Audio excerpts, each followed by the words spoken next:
This is a plaque that's describing where we've been actually. If you recall, this is the incline, and at the top of that is the steam winding house. It's along here that the wagons would have been hauled right to the top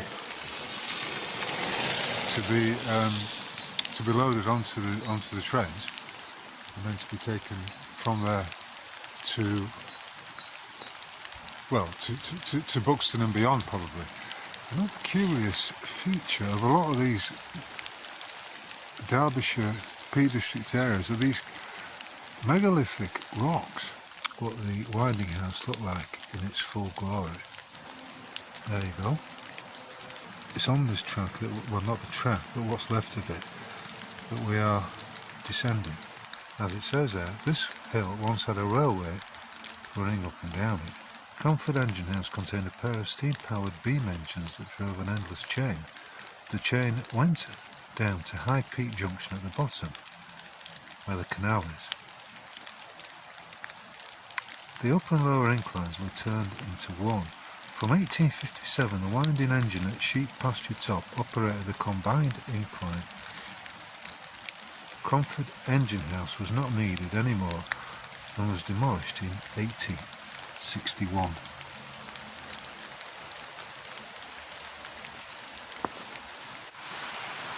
So as you can see, we're currently, about 30 metres above the valley. Here comes a cyclist,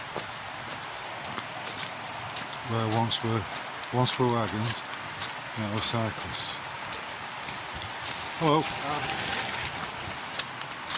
Anyway, I'm going to be cheerful again. I've decided. I've had enough of this moroseness.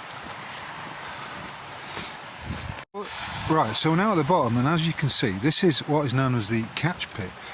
If a wagon came loose or the chain broke or something, then this was a safety device. The wagon would continue down here and crash into this pit here.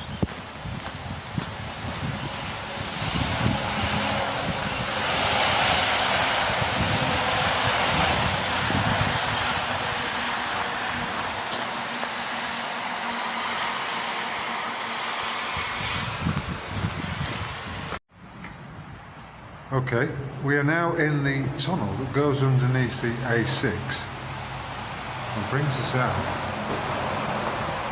adjacent to the canal. I mean, whilst you haven't got the majestic views that you would usually have on a clear day, this is not a bad little route to take when it's raining like this, because there's still plenty of things to look at that are interesting. The section of track left, which, as you can see, would have gone straight up to the engine house of an old carriage.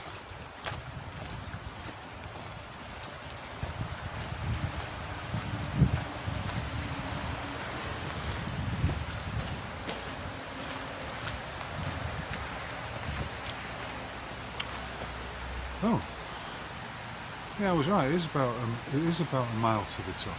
Excuse me, do you know where I get across? Yeah. Where? I tell you what. Is he moving? Oh, he's moving it, is he? Here's 5 minutes. Yeah. Do you want me to stay there?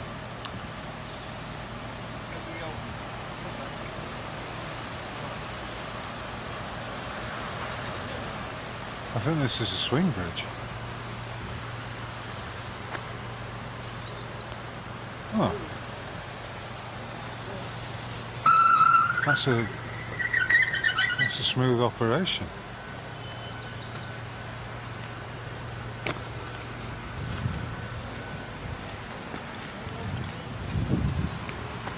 Cheers, thank you. Sorry to disturb you. You're welcome. Cromford Canal, 1794, which is 232 years ago. Right, so we are in the Derwent Valley, and as you can see there, we have the railway line, that way is north, and then we have the River Derwent spinning its way south and through Derby, and here we have the Derwent Canal. So you can see the development here from the canal to the rail. I suppose we've got a recurring theme going on here today. The roadcast began with me bemoaning the lies and distortions and the various ways in which this realm of existence, whatever it might be, has been perverted and inverted. And I've said previously, you know, how in the truest sense, I'm in love with the truth. I'm a philosopher, a lover of wisdom. And if you are genuinely in love with the truth, then you are naturally going to be very resistant to those who lie, to those whose very foundations are based in falsehoods. And if there's one thing I can't stand, it's false accusations, especially when they are levelled at me. And as far as I'm concerned, all I've been doing is critiquing that which is now, and that which has existed historically. And that's what fucks me off about this revelation regarding the AI, the algorithm of X, and the bullshit that's been spun out that flags you up as an anti-Semite, as a rabble-rouser, as someone who is dangerous, and therefore someone whose reach should be restricted, someone whose reach should be throttled down, someone whose posts are simply and effectively invisible to the vast majority of people, even though they may be following them. It's crazy. And it's anathema to me. You know, rather than focus, you know, to suggest that I'm an anti-Semite, you know, and even that is a misnomer. It's another weaponised terminology, another way in which the language is turned against us and meanings are inverted. Like the word nice. The word nice means nescient, ignorant, which is ignorant, which is stupid, foolish. So if you call someone nice, you are effectively calling them stupid. I don't give a fuck about what your intentions are, because this is the nature of the construct. You know, I'm going to put a link to an article I wrote about Elon Musk. Elon Musk is a massive fraud. That's all I need to say about him. You know, toupee-wearing liar who claims that we can colonise Mars, goes along with the old technocratic notion that a brain chip in the brain will sort you out. He promotes the view that AI will make things better for everybody, that AI is the future. When some would say the AI is going to disappear into a void, into a singularity, like a black hole, because it's going to become so large and so all-consuming in terms of the energy it takes, that it will collapse into a heap of its own hubris. And I have also seen it, that the AI will be powered through the circuitry. It's been injected into people's bodies, all this nanotechnology, and this graphene oxide that forms circuits within the body, which can be used to power AI, especially if you've got a chip in the brain. It's all very cyborg-like, and you know, you could say, well, Musk himself is a bit of a cyborg. Cyborg, not sideboard. Sideboard is useful. You can keep things in it of a practical nature.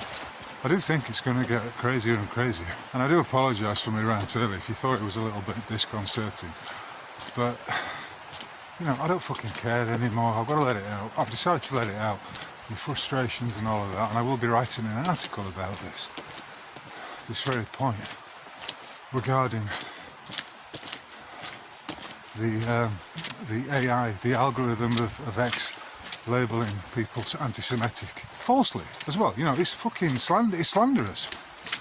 I mean, it is an interesting question, you know, because what we do here, if you look at the Streisand effect, when Barbara Streisand wanted to suppress photographs that had been taken of her home, the very act of suppressing it created more interest in it. And I think this is what goes on with a lot of censorship. The very act of suppression makes you question it.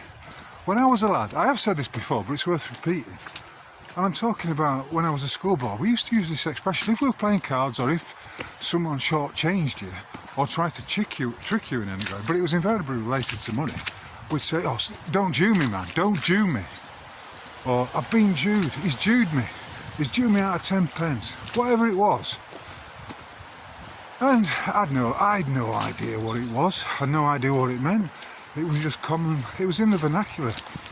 It was part of the common parlance of Huddersfield, or parlance of Huddersfield at that time. And, you know, a lot of us did use it, a lot of boys used it. When I read The Merchant of Venice, I thought, well, this Shylock character is interesting. People seem to dislike him because of his avariciousness and his control over money lending. But I thought nothing of it because I didn't see much of it in evidence around me. And I went through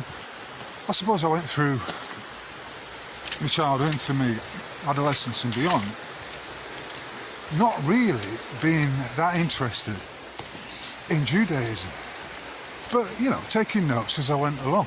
But lo and behold, you know, even when I started the investigation into the Great British Mortgage Swindle to determine exactly what was going on with these fake loans and the compound interest, the usury and all of that, even then it wasn't really anything to do with Judaism. I mean, okay, I mentioned the House of Rothschild, but I don't believe for a minute they're real Jews. I think they're crypto Jews who hide behind the shield of anti-Semitism for various reasons. They do not want their financial empire and its various frauds being deconstructed. And that's what it boils down to.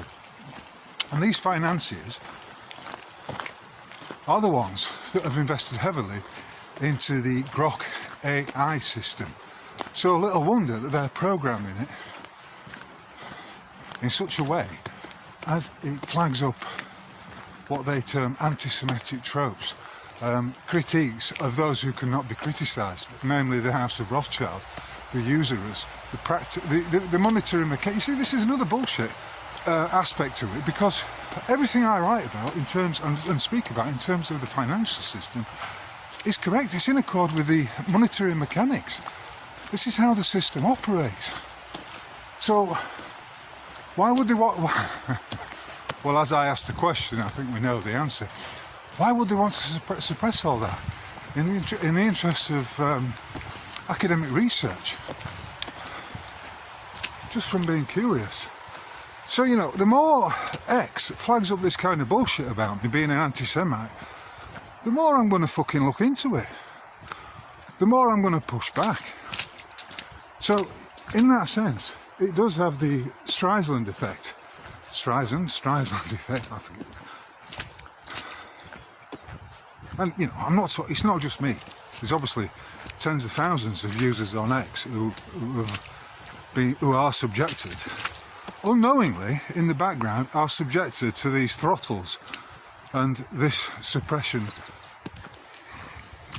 of their posts, of their replies. Little wonder they offered me a 50% reduction on my monthly subscription.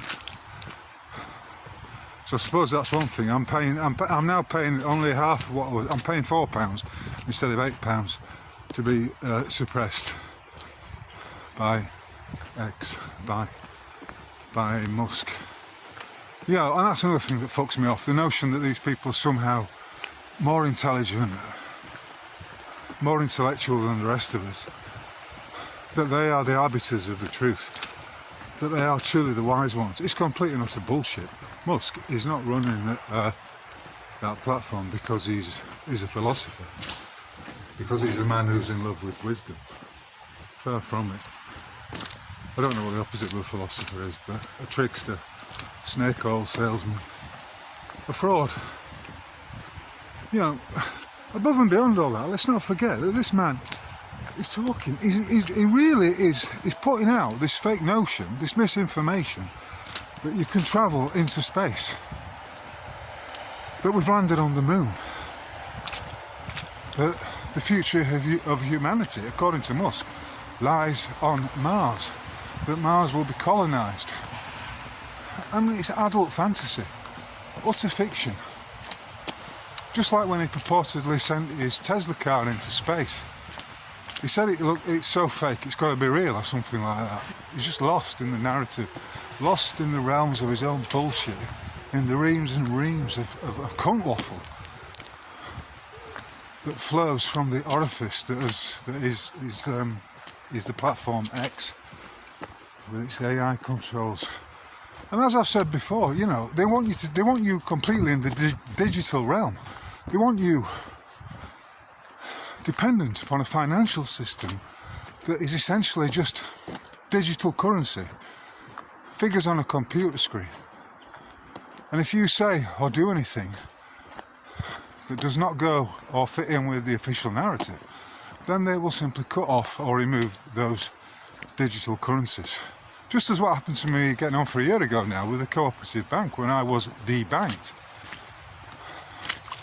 Purely on the basis that I was targeted because I'm expressing facts and opinions that are deemed to be unsatisfactory to those who would deem to be our lords and masters and controllers of all of this. It's this dematerialisation. They want to dematerialise money. They want to dematerialise paper notes. So it's all in the electronic world.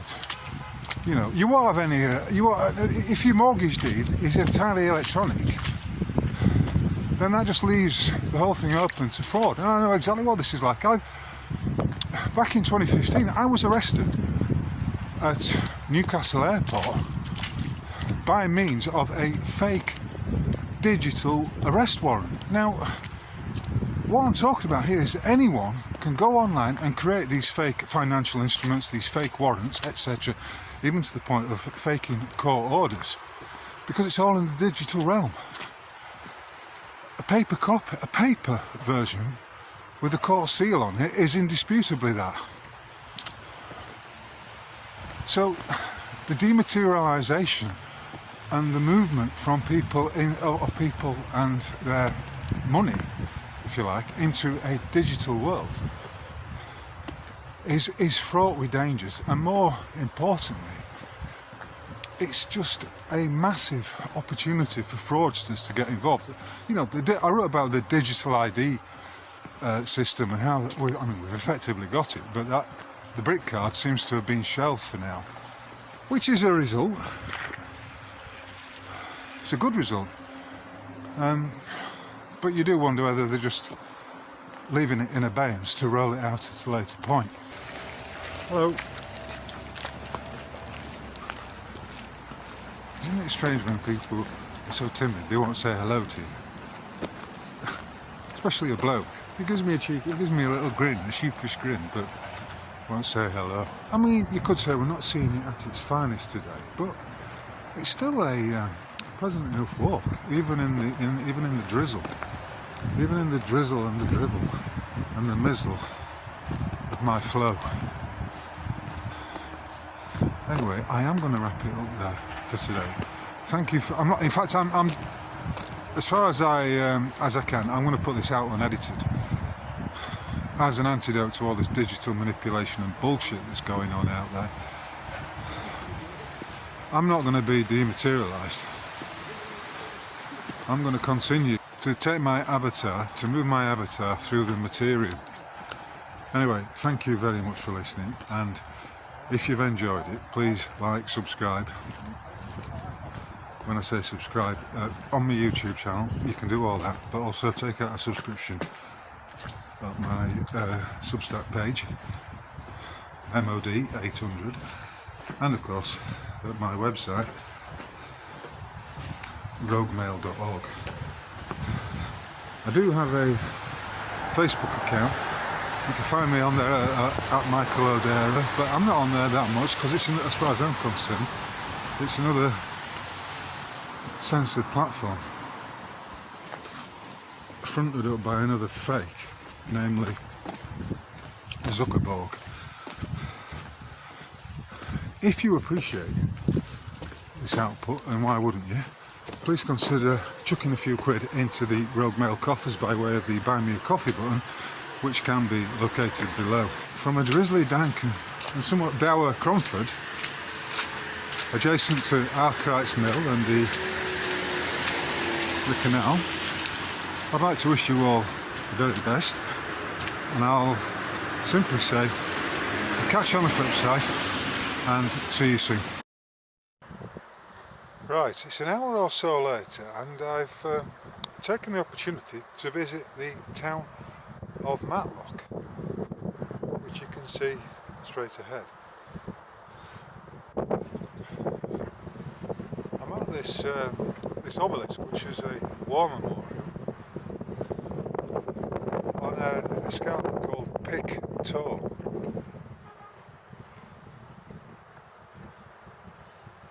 He lives in fame that died in virtue's cause.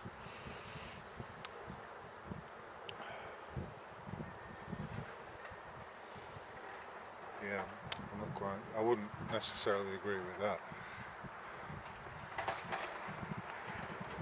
But I do find the landscape around here fascinating. I don't know if you can see through the foliage here, but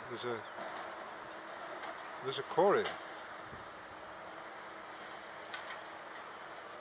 just there, and as you can see, possibly, there is a rich seam of stone running through. It looks like gritstone from this angle.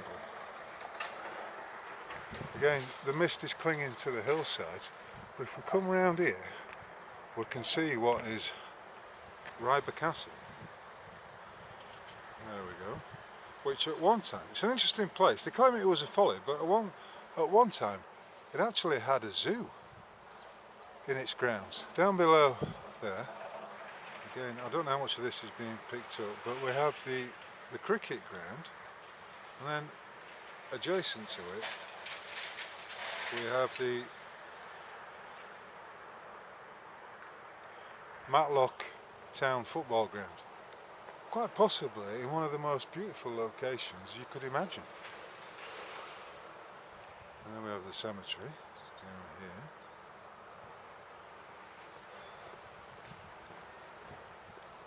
If we take a wee walk to the end of the promontory, we'll get a clearer view of Matlock below and the quarry.